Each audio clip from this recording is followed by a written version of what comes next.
What's up, Degenerate Nation? Welcome to the Big Bets on Campus podcast. This is the Big Ten College Football Betting Preview Part 2. I'm Stuckey, and joining me, as always, my fellow BBOC co-host, Collin Wilson. If you missed Part 1, we covered the first 8 teams, the top 8 teams in the odds to win the Big Ten. Today, we're going to cover the remaining 10, and we're going to sum up our favorite futures, win totals, and our picks to win the Big Ten championship. So, Colin, no reason to waste any time. Let's get right into it. Let's move on to Illinois. Win total over 6.5, minus 150. Our boy Brett Bielema has had a lot of success here. I mean, 19 wins the last 2 years. That's a program record. He's 17-7-2 against the spread. He's been a cash cow over the past 2 years, but there's a reason why this win total is down at 6.5, albeit juiced to the over. This looks like a bit of a rebuilding year for Illinois, right? You lose Luke Altmaier, your quarterback, your 3-year starter, who exceeded my expectations. He really cleaned things up. He was very clutch. I mean, that is another thing that you have to, if the regression monster's coming for Illinois, they have been extremely good in one possession games the last 3 years, 13-3. Now you might say, well, that's just Bielema. Well, Colin knows more than anyone. He lost, I think, 12 straight one possession games when he was at Arkansas. He was 2-7 in one possession games his first 3 years in Illinois. One of those was against Toledo. One of those was against Toledo. So, yeah, if this roster takes a step back, because, look, not only do you lose your quarterback in Altmaier, you lose 4 multi-year starters on the offensive line that all went to the NFL. Your tight end, who also was signed as an NFL free agent, two of your wide receivers, like, they lost a lot. Defensively, you lose 5 multi-year starters. The secondary still should be very good, right? With Bailey, Scott comes back from injury, Clark is back there. But the defensive line is yikes. I mean, what is this defensive line? Because guys you were counting on, like, transferred out to Purdue and Michigan State. DeRozier left for South Carolina. And then obviously, yeah, I mean, you lose Gabe Akis for a 4-year starter to the second round of the NFL draft. So, like, the replacements are yikes. I mean, they bring in a Penn guy. They bring in a linebacker from Utah State who they're talking about, who is bad. A Jacksonville State nose tackle who's bad. This defensive line is going to get shoved around. And I didn't even mention that they lost 165 starts on the offensive line. Now, you could argue that the offensive line is a bit overrated. Like, they could never get a consistent run game going. They didn't really, like, improve a ton but, like, they all still found themselves in NFL rosters, but it's a weird group. Caden Hauser takes over, comes in from ECU, was in the Big Ten before at Michigan State. And he was good last year at ECU, but this is a step up in class. And, all right, like, Dixon and Clement, you get at wide receiver are back, but, like, yeah, they're solid. You're going to move one of your running backs to tight end and Fagan. We'll see how that goes. This just looks, everywhere I look, this looks like a big step back for Illinois. Looking at the schedule, they do get 6 of the bottom 8. They do have to go on the road 5 times in Big Ten play. But 4 are a dream. Like, you get Maryland, UCLA, Northwestern, and Michigan State. Like, you can't ask for much better than that. So there's winnable games on here, but there's going to be a lot of coin flips. Right, like, if they could take care of Duke, you should probably start 3-0. Then you're going to get throttled at Ohio State. Then you get to host Purdue. Big swing game at Michigan State. And then, you're going to host Oregon and probably lose. And then there's a bunch of coin flip games late in the year. I want to go under with every fiber of my being. But the market was pretty sharp with this number. I project 6-6. So, what are you seeing with Illinois? I'm at 7-2, but I don't like anything. And there's one thing I think the term I haven't heard you say is JUCO, right? Yep. A lot of JUCO. The amount of JUCO on here, like corner Jaquan Morris, JUCO, linebacker Ishmael Conte, JUCO, right? I think there's someone on the offensive line. Yeah, a couple of their guards they added are from JUCO. Yeah, and look, Bielema got up there at Big Ten Media Days and immediately kind of nipped it in the bud, saying we went the JUCO route. We liked a lot of those kids. I've been the JUCO route before. Like, it's almost like he knew it was coming, right? Like, why are we buying JUCO kids? Yeah. I think they just know there's a rebuilding here. They also are hyping up this kid Martin, this left tackle from Martin from Colorado State. Yeah. Who's bad. I don't like the trenches are taking a big step back. Well, Caden Hauser is no stranger to having to. There was some Arkansas about to come out, fixing to be. He's no stranger to having to be on the run. And I think that's what's going to have to happen here. Now, to his credit, his numbers were twice as many big-time throws and turnover-worthy plays. So a fifth-year senior coming into Illinois, Bielema mentioned we're really good with transfer quarterbacks. That's not going to be the problem. 9 rushing TDs last year for Caden Hauser. So is he going to be the only offense? We've seen it before, like Pat Bryant's injury. Like we've seen it where they have no weapons on the outside, and all of a sudden Luke Altmaier is leading rusher, right? So we'll see how that plays out. But I'm at 7.2. The defense, the names, JUCOs, I mean, that's worse than FCS that we were dogging on Iowa for. And, the offensive line, not impressed. Only 4 Big Ten home games. The only thing I will say, so I guess it's both a pass, but I lean under. It's just juiced too much to the under because it's been hit. And the only thing I'll point out is what I said at the beginning of the podcast of the first one. Bielema is great with extra time. 9-3 against spread bowls and extra weeks. You look who they're playing off a bye. Oregon coming to town. So the spread's going to be big. Should be close to 3 touchdowns, 18-19. That's a spot where you and I are going to have a trash section of Bielema. We just might. Yeah, I mean, it's like some of the, they also lose everyone on their special teams. A couple things maybe working in their favor this year. Bielema went out, got a new defensive coordinator, brings in Bobby Hawk. They're going to run a completely different scheme. Yeah. And they're going to run a 3-3-5. They're going to try to blitz, create turnovers, which I think is smart. You want to have a unique scheme with this.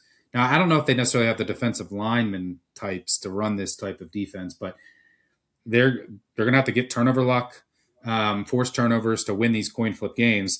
And then I am very worried about their defensive line and like their whole front 6.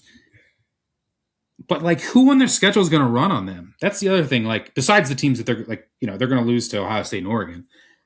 But like the rest of their schedules: UAB, Duke, SIU, Purdue, Michigan State, Maryland, Nebraska, UCLA. Maryland ain't running at all. Yeah. Northwestern. So like, it's not like they're playing a ton of teams that are going to get run over. So I want to bet the under, but last year, look, this is a team that was top 3 in returning production. Just this year, they're outside the top 75. It's just a rebuilding year for Illinois. Now, maybe Hauser's very good, and this offensive line somehow comes together, and the secondary carries the defense, and they get a bunch of turnovers, and they win the coin flips, and then they win 8 games again. That could happen. But it's passed for me. All right, let's move on. Love you, Bielema. Never yield. Want to know. All right, let's move on to Nebraska. Win total over 6.5, juice to the under. Mm-hmm. I'm at 6.8. I'm in on the over. I'm 6.9. You're doing what? I'm in on the over. Oh God, you got so much more balls than me. All right, go ahead. So here's my case. Talk me into it because it's like right here. All right, I'm going to try to talk you into it. So hopefully the offensive line can stay healthy because they've just had injuries every year. Mm-hmm. Dylan Raiola is the most overrated quarterback in the country. I mean, this guy had a 35% pressure to sack rate. I mean, unbelievable the amount of sacks he would take. So now the shit that he would give his offensive line after he got sacked. And you now bring in Jeep Wade, an offensive line coach, because Raiola's gone, so you don't have Raiola coaching the offensive line anymore. Hey, you don't have his dad. Yeah, so you don't have his dad. You big upgrade offensive line coach. They have a lot. Win-win-win. They have a lot. Yeah, just wins everywhere. So you bring in Calandria's pressure to sack rate's way down. He can run, unlike Raiola. And Latif can shadow that. They don't have to change the offense for the backup. Yeah. So, and then By the way, you also bring in Rob Orch, who I think is a huge upgrade at defensive coordinator. So I think they upgraded their offensive line coach, their quarterback, their defensive coordinator. I mean, Rayola's sack rate last year was worst in FBS. Worst in FBS. And then, like, you look up front, like Evans at center, your left tackle, Pritchett's back, your right tackle. They have a lot of experience on the offensive line. They have 191 career offensive line starts. Yeah. And with a much better offensive line coach and a quarterback who's not going to take a billion sacks. So, like, I don't love their guard, the guards they brought in, which is a little bit concerning, like Mobenga from LSU and Black from Iowa State. I'm not in love with them. But I think this offense can be better because of the offensive line. And I think Calandra can be an upgrade over Raiola. And then I think this defense, which is going to be moving to a new scheme under Rob Orch, who saw a huge turnaround at San Diego State, brings a couple guys with him from San Diego State. By the way, Dad, they brought in a defensive end, Jones from UCLA, who's just okay. It's his 5th Big Ten school. He's been on 5 Big Ten schools. Pretty hilarious. But they bring in McDougal and Chambliss from San Diego State, who knows the defense. They had a couple guys in the secondary showed a lot. Secondary was very good last year. A couple guys who started as freshmen last year. Also, I think I can never pronounce his name. Nonweri and Shavers, they started as freshmen as well. So this is a good young defense. It's going to get upgraded coaching and scheme. And there's a kid, Odom, who I really love at cornerback, a true freshman who might end up playing a lot. So if they can just figure out the defensive line, which is a question. I like the nose they got from BC. Stoutmeyer? Yeah. Yeah. And Whittington can play for Pitt. And I think he fits this defense well. I also really like Evans, and the nickelback from FIU. I think he has step up in class, but I think he can play. But I look at the schedule, and so, let me tell you this: they're going to start 5-0, right? I've got the whole schedule mapped out, and I think this is where you're going to be able to sell me to place this bet right now, right? Because there's losses coming to Indiana, Oregon, Ohio State. Just mark them off. And then there's 3 coin flip games, and they have to win one of these. They have to win one of these to get over this win total. The first one is hosting Washington. They have a great pass D, so it makes me a little nervous. Then there's Illinois. The Huskers have advantages in every single unit against Illinois. And then against Iowa, can they take advantage of the Hawkeyes' extremely soft, watered down, blue-collar version defensive line this year? The answer is they're supposed to win 2 of those 3, not just one of those 3. So to me, those are the 3 games. I agree. Yeah, I mean, I just numbers-wise, I show value. And I think because getting rid of Raiola, offensive line's going to be better. They're like a huge positive regression candidate. Like they were 10 of 30 on 4th downs. They so due to stay healthy on the offensive line. And I know they play each of the top 3. They're going to lose those games, but they also get 4 of the bottom 5. My numbers show value on this. I think their special teams are headed in the right direction also. And they're so due. I'm calling it this year. Mark this down. Ready? Nebraska will pull off a major upset. They've lost. They're 2-34 against teams ranked in the college football playoff polls in the playoff era. They haven't beat a ranked team since 2016. And I think they beat Oregon. It ends this year. I think they either get Indiana or Ohio State at home. Yes. And it's because Indiana's on back-to-back travel. It's our first real game, but Ohio State is right before Michigan.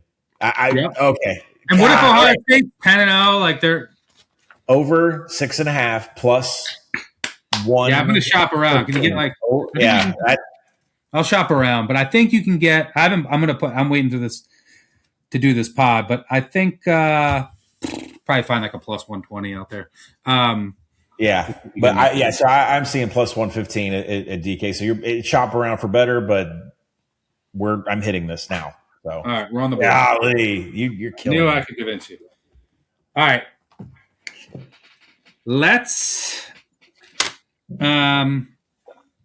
let's move on to Wisconsin. Wisconsin, the bullish case for Wisconsin, over 6.5, slightly just the over, basically right around 6.5. The bullish case for the Badgers is the schedule. That's where you have to start with this team because they won the scheduling lottery. And it's a team that never wins. I mean, going back, things are different now. But they have not won the scheduling lottery in years, right? Yeah. They had the hardest schedule in the Big Ten last year. Now they have the easiest. No Indiana, no Ohio State, no Oregon. So none of the top three. They only get 3 of the my top 10 projected teams. They get 6 of the bottom 9. Lots of winnable games. They're going to go 2-1 in non-con. Right, so they're going to start 2-1. They beat Western Illinois, beat Eastern Michigan, lose to Notre Dame in Lambeau. And then they go to Penn State. So let's call it 2-2. And then there's going to be lots of winnable games. I mean, you host Michigan State. You have a bye, then you go to UCLA. You host USC. We know how they travel. Wouldn't shock me if USC lost to Wisconsin. At Iowa, we're down on Iowa. And then I think the key to their season, like, could this team win 8-9 games, is like, where are the teams at the end of their schedule at, right? Rutgers. What is Rutgers this year? Right, it's a brand new team, but like you're playing at the end of the year, they could just be. Where's Maryland? Right, is Loxley fired and everything is in shambles like it usually is with Maryland by November? Where's Purdue? Those are 2 road games at the end of the year that will have a huge implications. And then Minnesota, the last game of the year at home. So lots of coin flips. When you look at this team, I mean, their offense was so bad last year. They only scored 80 points in 9 Big Ten games. And their offense, like they had the worst offense in Power 4. They return a decent amount of production. It's going to come down to how Colton Joseph fares at quarterback, the Old Dominion transfer, and if he stays healthy. Wisconsin has had a quarterback get hurt every single year in the Fickle era. So, yeah, there's some talent to work with, but not really in love with this roster. It's just the schedule is very friendly because there's definitely questions on the offensive line. I mean, they lost 5 offensive linemen with 160 career starts, and that's Malman in the NFL, Bruner, who's going to start at tackle for Indiana, Renfro, who went to Illinois. That is a good get for Illinois, by the way. That's one position they could feel good about. He was their center. So, like, you look at the offensive line, now there's only 35 career starts. There's question there. How does Joseph's game translate to the Big Ten from ODU is certainly a question. I'm not overly impressed with the roster overall, but the schedule is definitely easy. Do you got anything on the Badgers? Colton Joseph, if I did a blind resume and you showed me his numbers, I would think it's Cam Ward. Like 43 all-purpose TDs in his career, but he's had 24 rushing touchdowns and 22 fumbles. You know, like I just, everybody's excited at Wisconsin to get Colton Joseph. And yeah, he was great at ODU, but there are mistakes that exist with this guy. You know, this team to me, Michigan State week 5, they need to get right. They need much needed. They're going to need that for a third win after Western Illinois and EMU. And USC traveling to Camp Randall. We've talked about it in previous pod. I don't like anything where USC travels. Maryland, a coin flip game, but we haven't got to their handicap yet. They're a one-trick pony on offense, and that's generally what Wisconsin can shut down. And Purdue, I mean, there's a lot here with the schedule. I mean, this is Penn State-ish. Yeah, Penn State and Wisconsin definitely won that battle. I mean, how can this team? The offensive line has too many questions for me, and so not as just question of the offensive line. Stuck. You're taking on Notre Dame week 1, and I get worried. I get worried about injuries in the big showcase games. And this is what? This is Sunday night. This isn't even our opening Saturday. This is a primetime showcase game. I just get worried about injuries in the trench game 1. with big, massive defenses. Yeah, I'm not in love with this offensive line. I mean, like, you're going to have, like, I will say Haywood was supposed to start last year, and then he got hurt in the summer, and then it caused all kinds of shuffling, and it kind of, like, spoiled their offensive line from the start. He'll be back at right tackle, but they're dealing with some injuries already. Like, the only thing they bring back on the offense, not including Haywood, because he didn't play last year, is 2 sophomore guards. And then like a wide receiver at 120 yards. So like this is a reset on offense. And like the tackle battle is like Simmons Johansson from Florida State and Wilkins, who I'm not a fan of from Ole Miss. You know, the center from Oklahoma State is just meh. The position players are just meh. Like set the total for the Wisconsin-Iowa game. 27 and a half. And why is it 9.5? So like, yeah, just are you a fan of your guy Boone from Arkansas? No. Yeah, neither am I. He's just meh. Now if Scott, the redshirt freshman, can win the other cornerback spot, that would be a good sign, because otherwise it's probably Fletcher from Oak State who's just meh. But like, and maybe West is a guy that elevates his game. He's from Ohio State at nickel. But like everyone they brought in is just meh. And then this could all go downhill, right? If they lose a couple coin flip games, it's like Fickle, we're done with this. He might not be there for the Purdue game. Yeah. And the Maryland game and the Minnesota. Yeah. So I project 6.54. No, I'm sorry. I'm at 6.74. So like my numbers lean slightly over. Yeah, me too. Well, and I think one thing that bothers me, we said this last year, I'll continue to say it, you look at some of the coordinators he's had and what they've done since they've left and how great they've been, right? And so how successful is Fickle? All right, let's move on to UCLA. UCLA win total 6.5, juice to the under. They had a disastrous start to last year. Disastrous. Deshaun Foster gets fired, and then we saw some improvement. Nico is back at quarterback. He has to stay healthy, I will say that. The backup for UCLA is his freshman brother. It's going to get dark quick. I'm going to tell you right now. It gets. It was a year ago. He almost won the Arkansas job, and his dad pulled him out. Yep. So 2 years ago, yeah. It's the Bob Chesney era. And he brings his JMU coordinators. He brings a lot of JMU players with him. So one of the major questions here is, how will the JMU players translate at a higher level for a full season? Right? Like you have, and one of the things I will mention for this UCLA team, there's Scooter Jackson, who is like the projected starting outside corner. They still don't know if he's going to be eligible, pending a waiver. If he's not, everything shifts. And like Barksdale's probably going to have to go outside corner. Martin probably shifts to nickel. And then like everything shifts. And Barksdale's much better as a slot. That's like a domino that could fall that I think would actually hurt this defense. And then they're going to need like a lot of the JMU guys to hit. You bring in some others from Power 4, like Johnson at safety for Utah, Asamoah, the linebacker from Oklahoma. I think those were decent gets. They need Wayne Knight. They need Wayne Knight to still be 3.8 yards after first contact. Yeah, Wayne Knight. And it's a deep running back room, but they need Wayne Knight to be that bell cow. But Woods and Thomas are back as well. But then how does some of these offensive linemen for JMU translate to the Big Ten? Because, I mean, Sweezy, it looks like he's going to start at guard. Robel, it looks like he's going to start at center from JMU. Hal Schmidt at right tackle.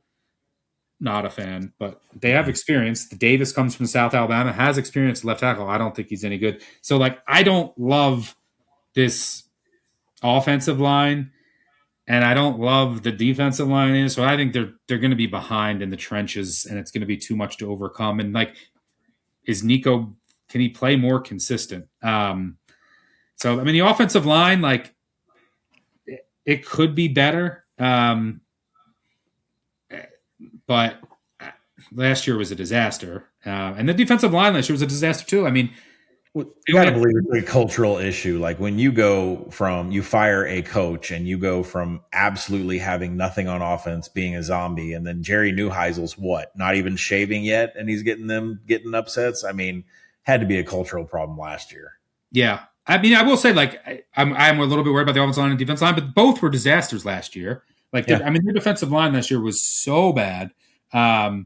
But the question just comes down, and the schedule's pretty favorable, right? They get 4 of the bottom 6. They avoid Indiana. They avoid Ohio State. They have 5 home games, although one of them is against USC, which isn't as much of an advantage. The question comes down to, do you trust Chesney? And then do you trust the JMU transfers at this level? Because it looks like you could have, 8 potential JMU starters, but maybe running back, wide receiver, tight end, center, right guard, defensive end, linebacker, nickelback, / maybe CB2. Do you trust them? And it sounds like you do. You like the over on UCLA. I feel like I've flip-flopped on this team 4 times in the last 2 months. I'll tell you that. Chesney gets hired, I'm like, let's go. I mean, he has proven offense. He's proven it everywhere he's been. He is very well put together in interviews that I had heard. And then I started doing some research into Nico Iamalava's numbers. And it turns out all this success that I thought that he had was really just scrambles. Wasn't even designed runs. I thought they were designed running him. No, it was scrambles. So the difference, and his pressure to sack ratio dropped like 25 to 18%. That is still way high. But when he was at Tennessee, he was a statue. Then he started running them around. He cut that out a little bit. But I was kind of under the impression these were designed runs. They're not. They're just scrambles. His highlights were scrambles.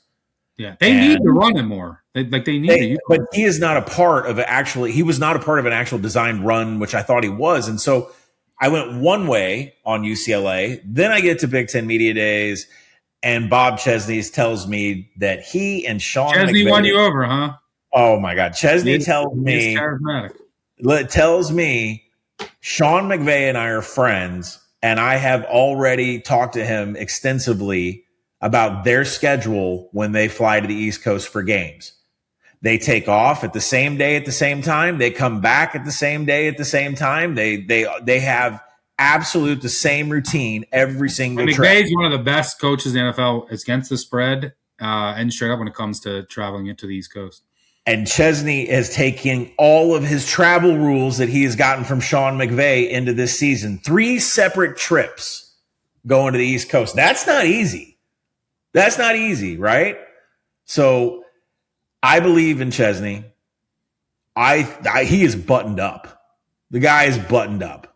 And I believe in Wayne Knight. I think he'll do some things. The schedule's great, right? San Diego State, 0 defense. Maybe the worst in the Pac-12. Purdue, that's a win. UCLA has a better trench than Maryland, and they have 0 running game. They could be 4-0 going into Oregon. Top 10 returning production, too, in the country. So they have. Look at the schedule, like after Eugene. Michigan State, Nevada, an Illinois team that has JUCO trench. I'm on, you count me in. I'm over 6.5 plus money. I can see it. It's just going to come down to the JMU transfers. How well do they translate at this level? Because it could be 40% of their starters. It won't be lack of zombiness to East Coast travel like we've seen some Big Ten teams do. All right, let's move on to Minnesota and talk a little row the boat. Now, on the surface, Minnesota's win total is 6.5 juiced to the under, or you can go 5.5 heavily juiced to the over. This is an interesting team. Now, on the surface, it's like screaming regression because you look last year. They won 8 games, but it easily could have been much, much worse. And against some bad. They went 4-1 in 1 possession games. They were +7 turnover margin. Some of the teams that they beat were some of the worst in the Big Ten, and they barely beat them. And in many of those games, they were completely outplayed, like Michigan State, Purdue. They were outgained by 150, 200 yards in some of these games. Now, they do avoid Oregon and Ohio State, but they go to Indiana, Washington, Penn State, and Wisconsin. I'm not, like, I should be selling this team, but I'm not for a couple of reasons. I think I think Coy Parrish, by the way, is overrated. So that loss to Oregon, I think, is overstated. They have good defenders at every level that are returning. Like, I think getting back Smith off the edge, who's going to play in the NFL, him coming back, which was surprising. Baranowski at linebacker, Brown, like every single level of this defense, they have all conference caliber players. I think their offensive line is going to be much better. They have a couple pros there. The guys that they lost were really bad. So I don't think that they're going to get any worse in that department. So they might actually have a running game to go with them. They're top 10 in returning production on offense and defense. Fleck has won, 10, 8, 8, 5, 7, 7 games the last 6 years. The one concern, there's a lot of concerns, but it's all about the tackles. Like the interior, I think the offensive line is going to be really good. If the tackles hit, like if Roy can take the next step, he started as a freshman, and then you might have another redshirt freshman as the other tackle. So if the tackles hit, this offensive line could be very good and much improved. And then you're actually going to have a running game, and you bring back your stud running back. And I think the kicker to this is they run a very pro-style complex offense. And with the quarterback does a lot of reads and calls and signals at the line of scrimmage. And getting Drake Lindsey back again after understanding the offense, and he had a bad offensive line play and no running game help. And his wide receivers weren't great last year. I think he can take the next step. I think he's an NFL caliber quarterback. I think he could be drafted in the second-ish round. I'm not betting against that. My biggest concern, I want to see who's going to be the second corner. It could be Gooseby. He was moved there last year. But the defensive line, the interior defensive line could be bad. And that's very worrisome. They lost Eastern. He was drafted. Logan Redding signed as an NFL free agent. And the guys that they brought in, it's Crowder from Marshall, Chapman from FIU. It's troublesome. So I am worried about the interior defensive line, but I think they have enough to I would prefer over 5.5 heavy juice. This team's getting to a bowl. They'll find a way. I like their new offensive line coach as well. So I will say also why I might end up going over. Here's a nuance to their schedule. I'm not saying they're going to beat Indiana at Indiana. This is just the start of the string. They play at Indiana 2 weeks after their bye. That's Indiana's 9th straight game. Indiana hasn't had a bye yet. Northwestern in the second to last week, that's Northwestern's 10th straight game because Northwestern has a bye in week 2 because of their schedule stuff. Wisconsin, in the finale at Wisconsin, that's Wisconsin's 7th straight game and a stretch of 4 of 6 on the road. And Wisconsin could be dead without Fickle and quit by then. So, some of the nuances of the schedule work in their favor as well. And it's the first time Flex, he's had a lot of changes at defensive coordinators. There's some continuity there. This team has a lot of continuity, and I think Lindsey, another year of this complex offense. I know that look, they lost their best receiver to the NFL, and the wide receivers aren't going to wow anybody, but as long as the interior defensive line isn't just a complete sieve, this team's getting to 6 and I think 7 wins. So lean over, might still get there. Might throw them in to get to a bowl parlay. Do you have any quick thoughts on Minnesota? I think the win total is right. It's juiced correctly, but bowl season resides completely on winning 3 of 4. Mississippi State, it's a really tough handicap. Iowa, and Darius Taylor should absolutely eat the Iowa defensive line alive. UCLA, not a great run D expected. And Minnesota's D is not going to have a problem containing Nico. And then there's Northwestern. They got to win 3 of 4. Mississippi State, Iowa, UCLA, Northwestern. Yeah. That's a bowl team. And Fleck will win the bowl like he always does every year. And then he will immediately be looking for a bigger job like he always does too. Yep. They do need to find a kicker, by the way. That could swing some of the close games. All right. God, I've really missed like doing this, and you just like it's like the kicker has to always be included. It's the greatest thing ever. Well, it fucks us on so many tickets. All right, we're gonna do the wheel for the Final Four. Let's knock out Maryland real quick first. All right. Maryland coming to the year this is a team, win total sitting at 5.5, and it's now juiced to the under. It was around even money, and I'm like, I'm gonna do it. I'm gonna go over on Maryland. I'm gonna do it. And I was about to get there to convince myself. I mean, this is a team that, like, on paper, they should maybe start 4-0. Hampton at UConn, Vatek, and UCLA at home. Then you go to Nebraska, to Ohio State. You get Rutgers at home. You get Illinois at home. We're low on Illinois. Or lower. They're going to be down compared to last year. At Purdue. Wisconsin at home. Who knows where they're at by that point of the year. Penn State at home. 5 Big Ten home games. Face a lot of teams with new quarterbacks. And this is a team that ranks second in returning production. New offensive coordinator with a system that I think fits Malik Washington better. You actually have a backup quarterback now. They didn't last year, so Washington would never run. They're second in returning production nationally. So, and by the way, that backup is Cardell Williams, who was the quarterback for San Jose State last year. He transferred in June.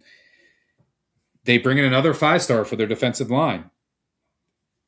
And then I look at this roster and I say, okay, the one thing that's really held them back is the offensive line. Like, their offensive line has been like guys from such lower levels. And, you lose 2 multi-year starters, one to the NFL, one to LSU. You bring back a center who you can rely on. You bring back 2 other starters who are just meh, but like at least you have some experience there. The question for me was going to be receiver. Like, Maryland, as bad as they've been under Loxley, is they've always had good receivers. And now it's like, you need who's the alpha? And like Chris Durr from Wyoming, Gladding from ODU, I don't know if they have an alpha wide receiver. Mm-hmm. And they haven't been able to run the ball in years. Not for the strength of Washington's arm. Yeah. And they haven't been able, he doesn't take sacks, but he just will get rid of it instead of getting hit. So then I look at the defense and I'm like, this defense could be pretty good, but they're thin at a couple of positions. So the first thing I wanted to watch is in week 8 last year, they moved Joyner to the slot and he played really well there. Their secondary played well. And, but with him back and, they lost Husky, who was a really good safety who got drafted in the 3rd round. And they lost another depth corner to Arkansas. But if they had Joyner back in the slot, and then you have Glasgow on the outside, and you bring in Jackson, who I really like from BC, if he can stay healthy, that I love. And then you bring back your stud defensive ends, Stewart and Mathis. You have experience at linebacker. And then what happens? Mathis gets hurt. He's out for the year. 5-star, was going to take another leap this year. Joyner is off the team. He called his girlfriend like 476 times the day he got arrested for like stalking. I don't know the story, but he's not on the team anymore. And they're so thin at corner. And now Jackson, who's had nothing but injuries, you need him. And now your slot position is open. And I was like I was worried about the cornerback depth because of Jackson. And then I hear this Joyner story, and now he's off the team, and then they lose their stud defensive end. So I can't do it. I'm not going under, but it's enough. There's enough things going on, and then like that. I'm out on it. So there was a lot of things to like, and I was so close to clicking the over. Are you? I know you have written down here. The only things we have written down we don't share is right before the show we write down pass over. You have lean over, so you're not quite getting there, but you're kind of. I'm at 5.9. I'm at 5.9, and I echo everything you say. I think Clint. Once upon a time, Arkansas hired Clint Trickett as an offensive coordinator, and then he left 2 months later, and here he is. That up-tempo offense with the vertical passing is going to be fantastic. So I like it schematically what they are. What does that mean? The handicap becomes that up-tempo passing game has to take advantage of secondaries that are softer on the schedule. Well, guess what? They have 4 coin flips where that comes into play. They need to win 2 of them to make a bowl because they're getting Hampton, UConn, Rutgers, and Purdue. So 2 of these 4, Virginia Tech, whose defensive backs are not projected in the top 10 of the ACC, UCLA, whose defensive backs are mid-pack, Big Ten, Illinois, mid-pack, Big Ten, might be the only thing they got, Wisconsin, projected best. It's weird. They're like their best linebacker coverage group, one of the worst DB, one of the worst secondaries in the conference. There's advantages here to get 2 of those 4 coin flips to make this bowl, to get this over 5.5. But you mentioned these things means the program is loose and it's not the structure that you want to invest your money in because mistakes happen and losses come. Which means they'll start, and then they'll start like 4-0, and then finish 5-7 again. How many have they not gone 4-0 and then shit the bed the rest of the season? Yeah, I think they were 4-0 last year, then lost 8. But there was so much to start to like about this team, like Washington coming back after showing promise as a freshman, a new scheme with a new offensive coordinator that I like, and then like the defense. It has size. There's questions of the defensive line, but they have a lot of size. Their linebackers. I like the group. Like their edge rushers were going to be great, and then the secondary, if like Jackson was healthy, and then Joyner didn't get arrested, like because like I know that you lost Husky, but like Delhomme and Scruggs would have been fine at safety, but then things started happening. So and they have a good kicker and punter that are back. I know I have to mention that. Everything else is bad on their special teams though. Short kickoffs are an issue for them. Keep that in mind for field position. All right, so we both lean over, but can't quite get there. All right, let's bring out the wheel for the dregs. The final 4 teams: Northwestern, Michigan State, Purdue, and Rutgers. That's a quad right there. All right, we're going to the wheel for the dregs. New feature, new podcast feature this year. Did it for the MAC conference. Collin, we have 4 teams left. You can give your quick thoughts. It could just be like pass or just something to mention about the team. But you're up first. Your team is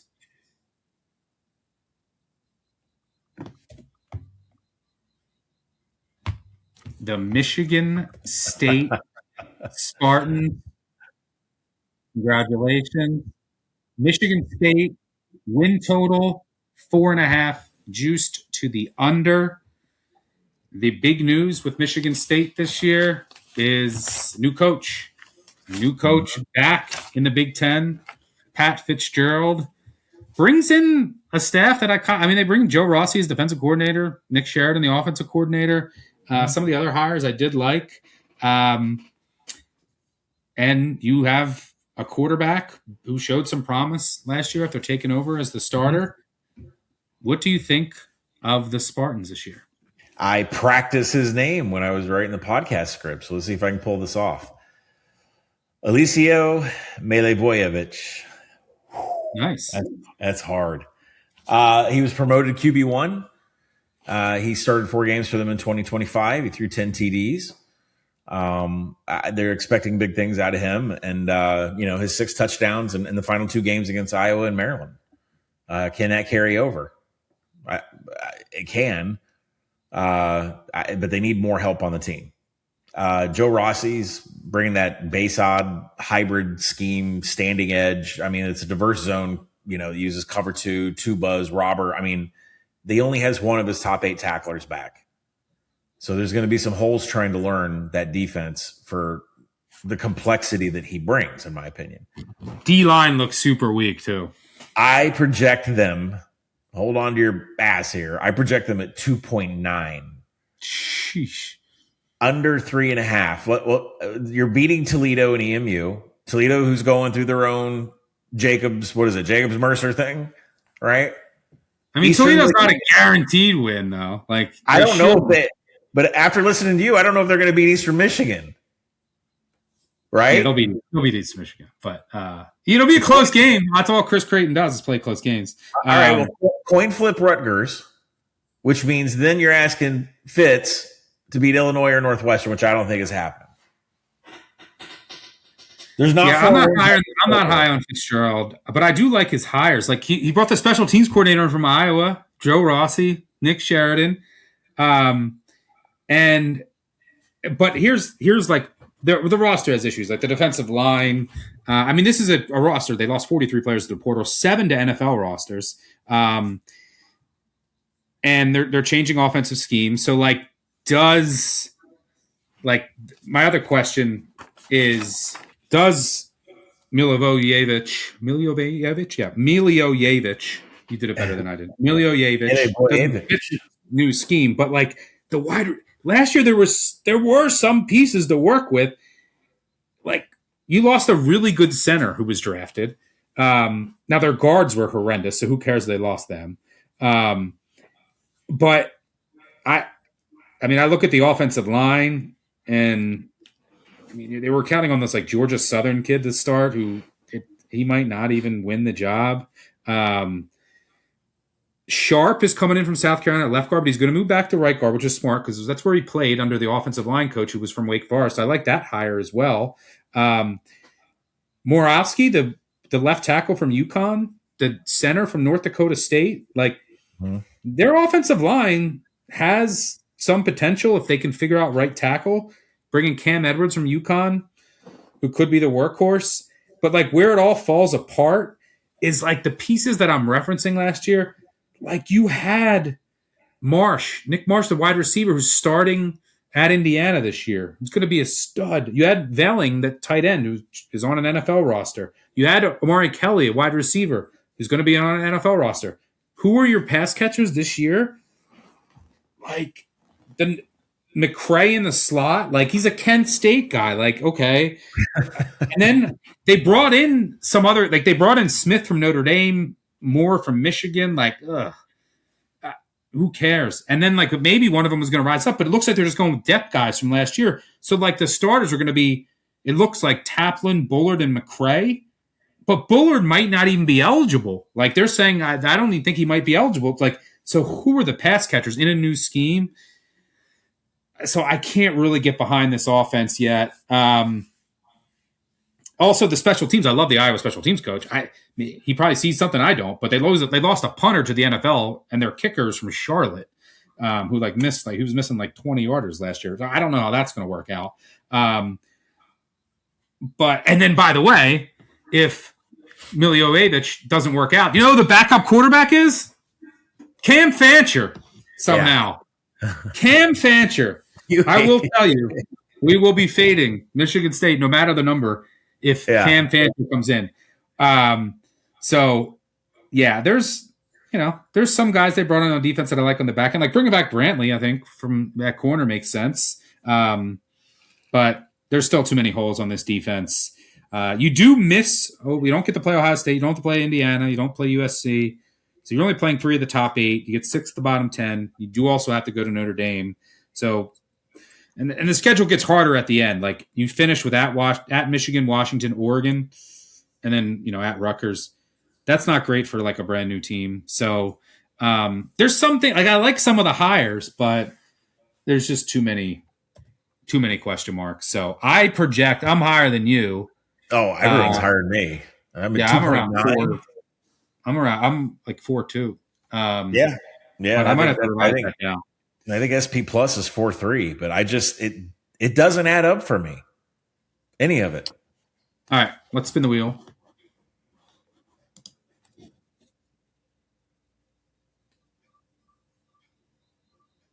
And for me, the Northwestern Wildcats. All right, well, we just talked about Michigan State. And who's the quarterback going to be for Northwestern this year? Aiden Childs transfers to Northwestern. And the big news out for Northwestern, a couple of things. New offense coordinator, Chip Kelly, and who brings, we talked about Newhouse was going to be the new quarterback coach. Mm-hmm. They have a new stadium, which is the most that's going to open presumably for the Penn State game. They also, because of that, they have a bye in week 2, which means they play 11 straight games to end the year, which might be tough. They're opening a new stadium, most expensive stadium in all of college football. It's like $850 million. They also just got a donation from the Owain family. They lost their linebacker, Mac Owain, who they signed as like a 3-star back in 2020. Well, it turns out his parents are billionaires in the shipping industry, and they decided to donate $35 million. What a signing! I think Owain just got a tryout with the Bears or something. So I think David Braun's a good coach. Like, he always seems to exceed expectations. This team will fight. I think that the game might have passed Chip Kelly by. I'm curious to see, but like his system and what he wants to do on paper, Aiden Childs does fit. Like RPOs, run him a bit. But when I look at this roster, right here, the first thing I'll say is I was all the way out on Northwestern because now they just find ways that they find smart offensive linemen and they develop them. And they lost another good one in their left tackle in Tiernan, drafted in the 3rd round. They also lost their right guard, Bernstein, who was just signed as a free agent. They lost their right tackle, Lewis, but he was terrible. Who cares? The offensive line was going to be a disaster for me until their center, Carcello, got eligibility. That's huge because their one known thing on this offensive line was Orataki, their guard, who's going to be a very good player. He was good last year, very, very young. If Carcello wasn't eligible, he was going to have to move to center. But now, because Carcello is eligible, you have 2 known offensive line, just 2 known commodities there. So that helps a lot. You bring in a left tackle from Oklahoma State, who's just okay, but he was a starter. So we'll see how the offensive line shakes out from there. But that is just a huge, huge granting of another year. There's a chance like you could get a freshman at left guard, Rahuski, I think his name is. But you bring some of your wide receivers back. You bring your running backs back. So there's some things to like on offense if you believe in Aiden Childs. Got all the tools. Like, you watch him, you can make a throw, you can run. You're like, wow. Are you a believer in him? My answer is no. And the best way that I can sum it up, because, and by the way, like I think the right side of their offensive line is very concerning to me, like Bursa and McGuire. Not sure that's going to work out. But they just tend to find offensive linemen and develop them. But here's why I'm not a fan. Why I think Childs is just doomed. I mean, he has footwork issues. He has touch issues. Like, just some of the intermediate throws. We can look at your boy, Milivojevic. Yep. At Michigan State. Milivojevic. Eventually, I'll get it. Yeah, they were on the same offense last year with the same players and the same staff. And, I mean, Milivojevic actually played against tougher competition. If you look at intermediate throws, out of all 143 qualified FBS quarterbacks, Aiden Childs was number 125 in passer rating. Milivojevic was number 1 in the country. Same players, same scheme, 125 spot difference. Basically almost first and last. How about under pressure? Hold on. How about under pressure?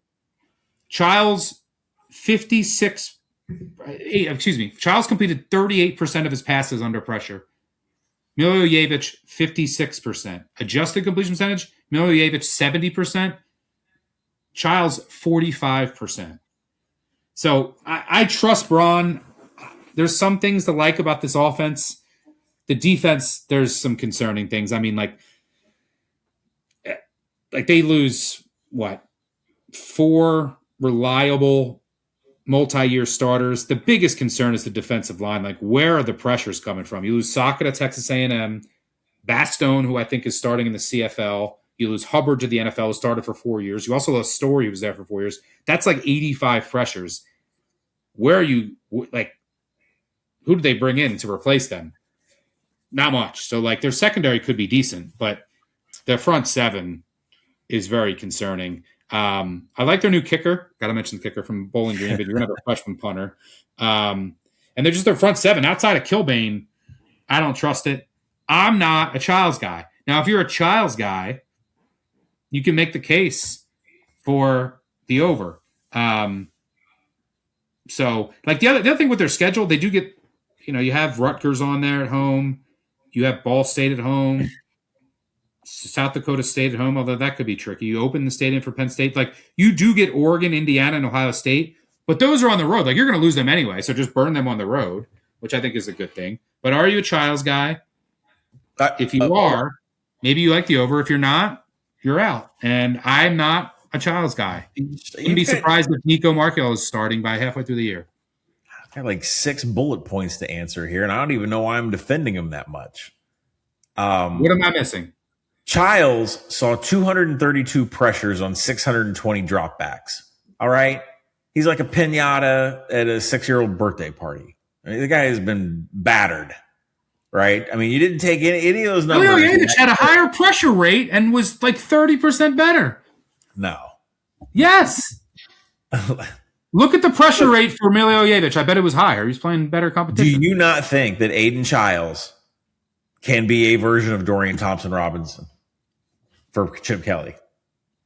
They also don't. He doesn't have any speed at receiver. Like, Chip Kelly needs speed at receiver, and he needs like mobile offensive line. Like, do you all the things that you talked about, all the things that you talked about that's wrong with Aiden Childs is exactly what they said about Dorian Thompson-Robinson before Chip Kelly got to Westwood. Everything you said about Childs is what they said about DTR. Bet them to win the Big Ten. No. Well, you're all in on Penn State. Northwestern's going to ruin that ticket then if he figures out Childs. Open the new stadium. Childs has been solved. Your Penn State ticket's cooked. No. And guess what? You know why my USC ticket is live? Because we don't have to face Dorian Thompson-Robinson and Northwestern. Listen, everything you said about Childs is exactly what they said about DTR. Right. All right. Here's something that bothers me, right? They play 11 straight games. I've reread this schedule 8 times today. They play 11 straight games. Yeah, because they have an early bye. It's like for the stadium. Who plays 11 straight games? Yeah, it's insane. And like in those 11, you're going to Indiana, Ohio State, and Oregon. Like, you could get beat up, and depth could become an issue. It's shocking. I think the play, although this will be their 11th straight game, is the game of the year plus 3.5 against Illinois. The reason is because even if Northwestern is at 4 wins, they know that 5 in the APR could get them into a bowl. They will still play like hell at 4 wins just to get to 5. Yeah, they're always going to play hard for Brown. So the direction I think Illinois is going, I don't think they're going to be 3.5-point favorites over Northwestern by the end of the season. So, game of the year, multiple books, Northwestern plus 3.5 versus Illinois. All right. Childs is their 11th straight game now. Childs is DTR. How did we get to that? Purdue Rutgers, baby. Oh, God. This is for you. By the way, Northwestern win total is 5.5. Collin with his boy Barry Odom and Purdue win total 3.5, juiced to the under. This is Purdue. It's like kind of another reset. Why is he hiring Kevin Kane, the defensive coordinator? What the hell's going on there? Just a failed defensive coordinator wanted to bring him back. I didn't know Barry needed that kind of help on defense. You do bring back quarterback and Ryan Brown. You are in a better shape returning production-wise because last year was a complete reset. It was basically year zero, but it was a disaster. I mean, they started 2-0, then lost 10 straight.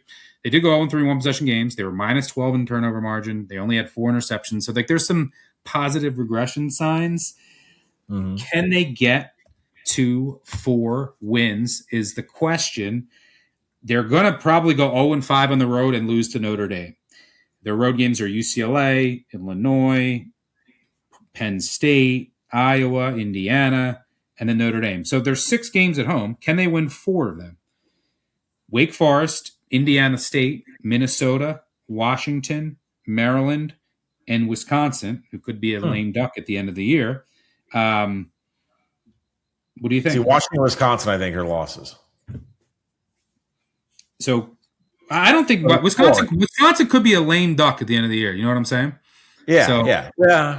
So I wouldn't just completely like Wisconsin could have like Fickle fired and another quarterback hurt, and so I wouldn't completely write that one off. They like the variance and the situation in Wisconsin if it goes sour could work in their favor there. But what do you project here?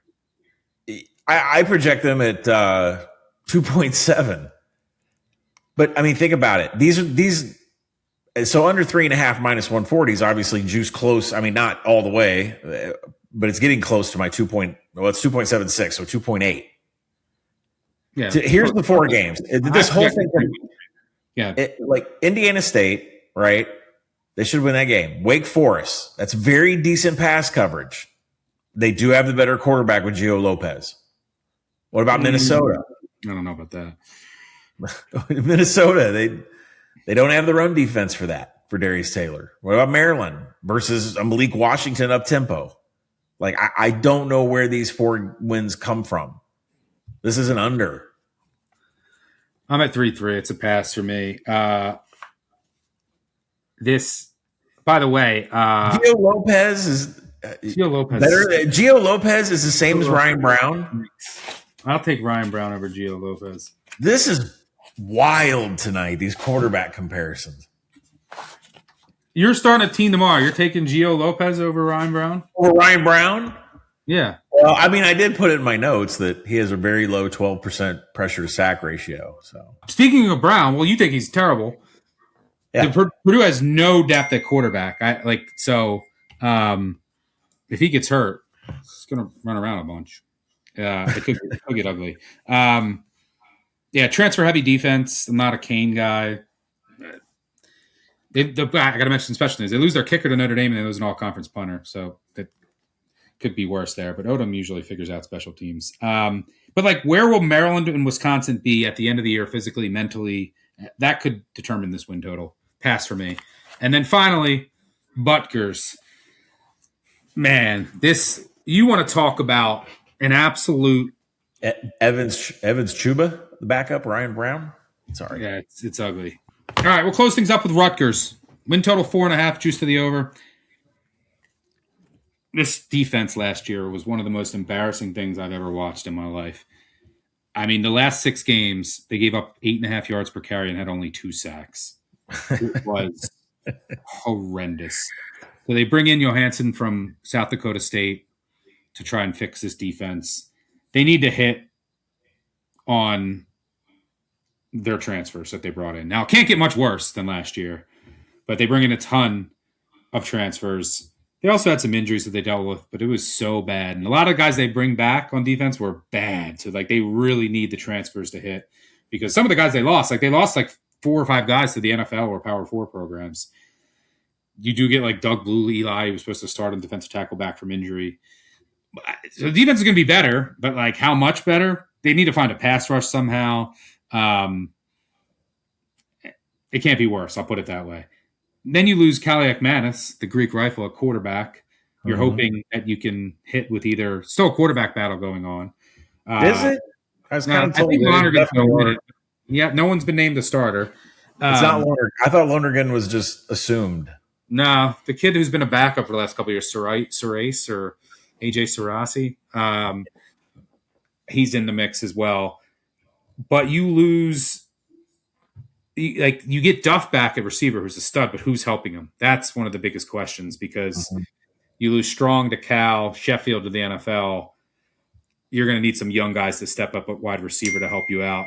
At least you have some talent on the offensive line, some returning experience, and at least you have Raymond back in the backfield to help out. But it's going to come down to like Lonergan, who showed in flashes but just inconsistent at BC. And then if someone else can emerge to help out Duff, the offense could have some juice like it did last year. And then it's just how much better can the defense get? Like it's almost impossible to get worse. But you're going to get like Johansson wants to run like a positionless 4-2-5. And then I think the special team should be better. They had a down year last year, but everyone's back, and Shiano's usually good in that department. I like the O-line coach hire as well. And they have like they have like 80 plus FBS starts and 80 plus FCS starts on that offensive line. So like there's experience to work with. This comes down to Lonergan and help for Duff. So yeah, I project for Rutgers 4.9. So like I'm right on market schedule wise. There's no Oregon and Ohio State. They get 3 of the top 5 and 3 of the bottom 5. So that gets pretty fair and balanced Big Ten schedule.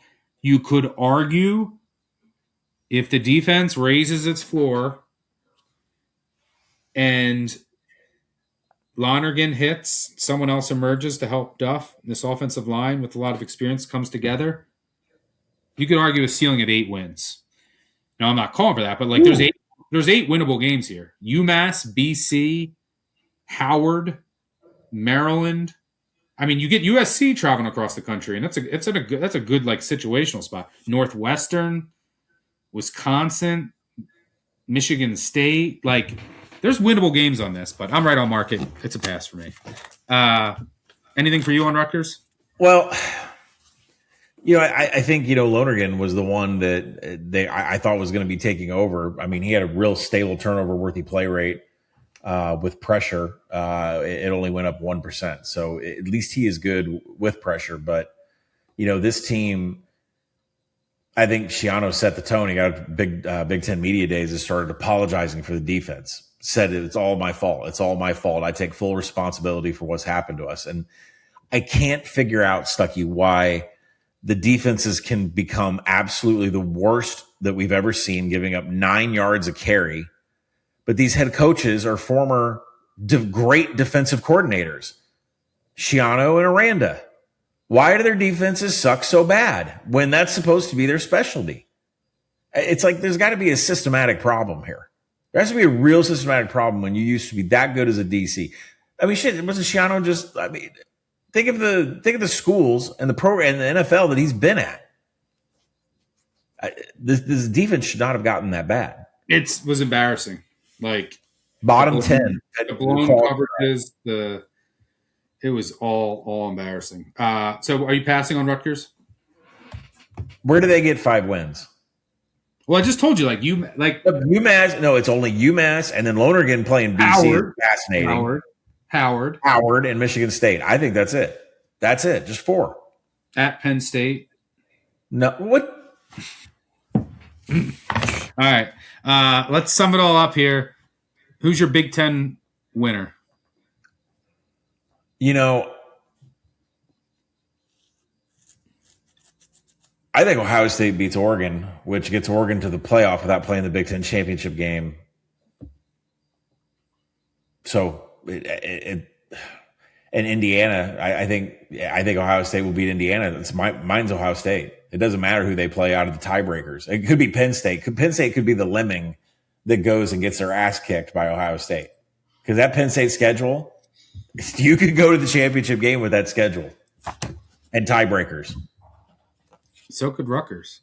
All right. All right. I'm picking the regular season warrior, Dan Lanning. Oregon wins the Big Ten. and then gets bounced. It's true. All right. But we also agree that he blows in rematches, right? Keep that in mind. Let's see if he's got a path this year in the playoff, not have any damn rematches. All right, let's summarize our favorite win totals and futures and get out of here. So we got SEC pod to prepare for, and then we'll have ACC and Big 12 in a couple days. This is going to be a long, long week. I'll start. Favorite win totals. I lean Ohio State under. Think I'm just going to bet Texas money line with Collin. I like USC over, but just numbers wise. But I'm going to bet the upside in the playoff because of their freshmen and the upside there. And the new rule, I think, benefits them with being able to play the number one recruiting class in the country and some of their freshmen from last year. Better injury luck. I think there's some variance with the team because they're going to need some of these freshmen to hit. Hopefully, I don't regret backing Gary Patterson, but we'll see how it goes. I like Nebraska over. Coaching upgrades, quarterback upgrades. I think they get the 7 wins. And I know it's scary, but we're going under on Iowa. Yeah. This team is it's a reset year. They're going to be worse than the offensive line, even though they'll still be pretty good. Their defensive line looks very weak, and their special teams are even in question. And most importantly, the quarterback play is going to be disastrous. I don't think Iowa gets to 8 wins this year. So those are my favorite future USC to make the playoff. Favorite win total over was Nebraska. Favorite win total under is Iowa. Collin? I mean, look, the opening bet is Oregon's winning the national title, but they get beat by Ohio State. I would take Ohio State to win the conference, but more importantly, Oregon to win the national title, Penn State to make the playoff plus 360. This schedule is one of the softest P4 things I've ever seen in my life. I think the transition will be fine. And Danton Lynn as a defensive coordinator is underrated by a billion. It's not being talked about enough how great he's been. So give me Penn State to make the playoff plus 360. You like Iowa under with me? Iowa under with you. Completely echo everything there. Echo everything Nebraska. You talked me into it. Money on Nebraska this year. That's right. I like UCLA. It's going to come down to the Nebraska-Iowa game at the end of the year. Can't wait. I think UCLA over 6.5. I think Chesney is going to have the team very well prepared for those 3 East Coast travels or time zone travels. All right. That's where we're at. And then you and I are so head-to-head on USC Penn State. Penn State. Can't wait. Lincoln and Happy Valley, baby. How could you not trust you're betting this? All right. How could you not trust him? All right. That'll do it for us. We got to get ready for the SEC pod, another 2-parters, and the ACC Big 12. They'll all be out in the next couple of days. Thanks to Colin for joining me. Thanks to our producer, David. Most importantly, thanks to all of you for tuning in. So good to be back. Week 0 will be here before we know it. Make sure you subscribe, tell a friend, tell an enemy. You know the deal. Leave a 5-star review. We got some giveaways coming for anyone who leaves a 5-star review in the next week or 2. Thanks for tuning in. Catch y'all later. Cheers. Peace out.